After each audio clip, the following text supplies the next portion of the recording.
Okay, so how do you even begin to write the definitive story of something that changed the world?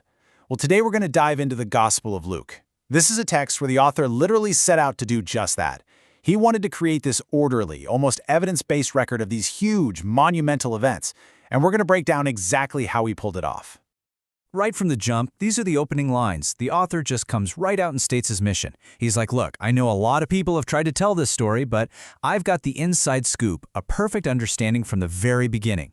His whole goal is to write this orderly narrative, something that's supposed to give the reader certainty. So you see, this isn't just a random collection of stories, it's a carefully built, structured argument. So let's do this.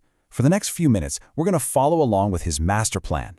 We'll trace the story he's building, piece by piece, and really see how he's using things like structure, contrast, and pacing to try and deliver on that big promise of perfect understanding.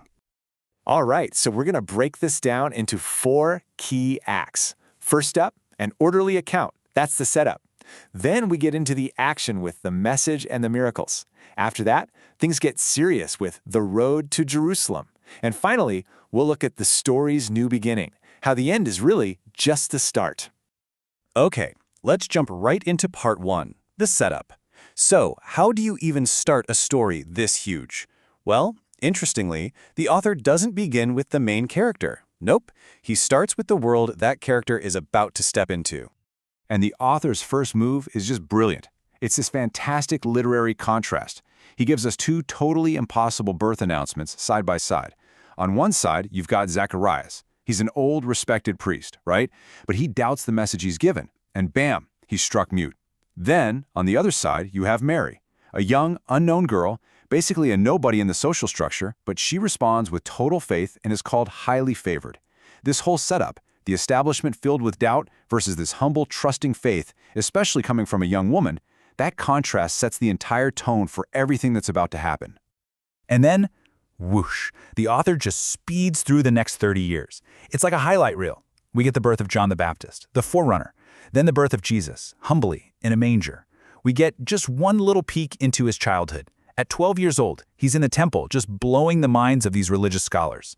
And then boom, we jump straight to age 30. His public ministry is about to kick off. The author is just so incredibly efficient here, right? He's giving us only the absolute essentials to get the story rolling. All right, now we're getting to the core of it all, the ministry. This is where the central character just explodes onto the public scene.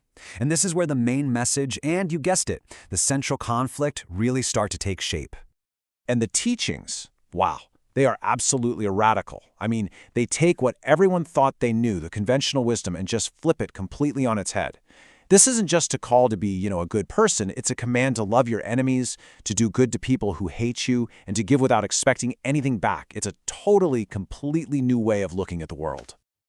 So how do you get these radical points across? Well, the author uses this brilliant tool, parables. They're short, powerful stories that pack a punch. I mean, think about the famous one, The Good Samaritan. A lawyer asks, so, who exactly is my neighbor? And he doesn't get a dictionary definition. No, he gets a story where the religious elites just walk right past a guy who's been beaten and left for dead. But then a Samaritan, a despised enemy, a total social outcast, he's the one who stops to help. The lesson is crystal clear. Your neighbor isn't about your tribe or your beliefs. It's about who shows mercy. But hey, this account is not just about words, not at all. It is jam-packed with dramatic action. We see him calm a raging storm with just a command.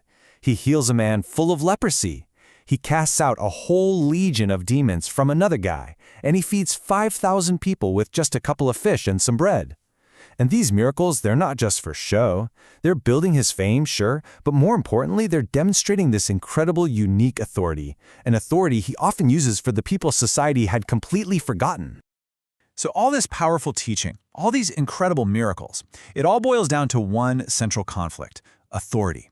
The religious establishment starts getting really nervous. They're challenging him at every turn.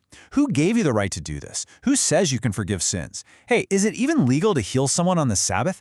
This one question, where does your authority come from? That becomes the engine driving the entire conflict of the story. And that conflict brings us to a huge turning point in the story.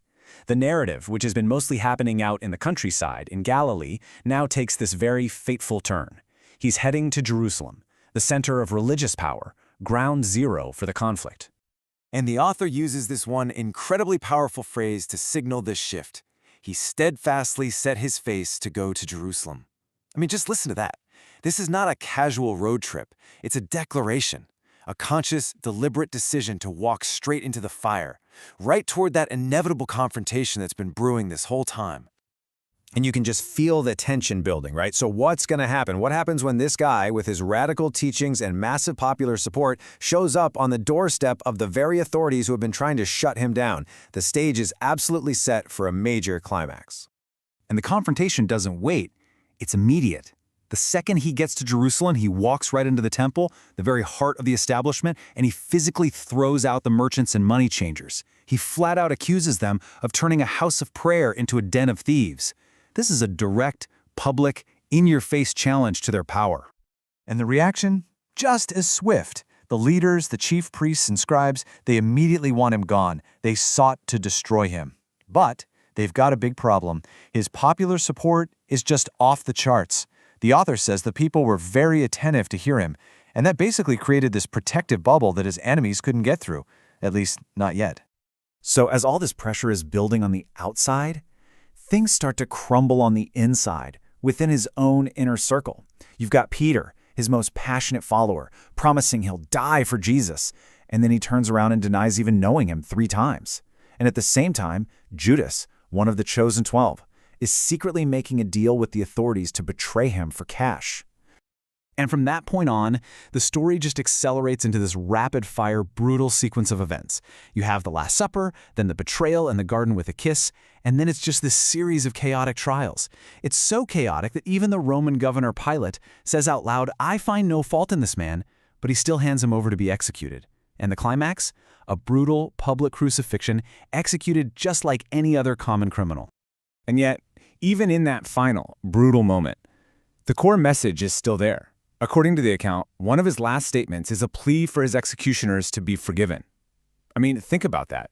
It is the ultimate expression of that radical idea of loving your enemies. But the story doesn't end there. Not even close. For this author, the crucifixion isn't the end. It's actually the critical event that makes a whole new beginning possible. It's not the conclusion, it's a resolution that is about to change everything.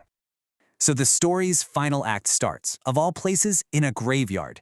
His followers show up to anoint a body, but the tomb is empty. And they're met by these 2 figures in shining clothes who deliver the story's biggest twist, asking this really profound question. Why are you looking for the living among the dead? The narrative is making a huge declaration here. Death does not get the final say. And then he appears to his disciples and gives them their mission. This message they've heard, these incredible events they've witnessed, it's not supposed to stay a local secret. They are now commanded to take this story to all nations. And get this, they're told to start in Jerusalem, the very city that just executed him. The account wraps up with a final blessing and then an ascension into heaven. His physical time on earth is officially over. But here's the interesting part. His followers don't react with sadness or despair. No, the author specifically says they went back to Jerusalem filled with great joy, totally ready to start the mission they were just given. The main character might have left the stage, but the movement itself was just getting started. So that brings us full circle, right back to the beginning. The author's goal was to create this definitive, orderly account to give his readers certainty. And he did. He meticulously built this incredible narrative. But the question for us is, does this orderly account actually deliver certainty?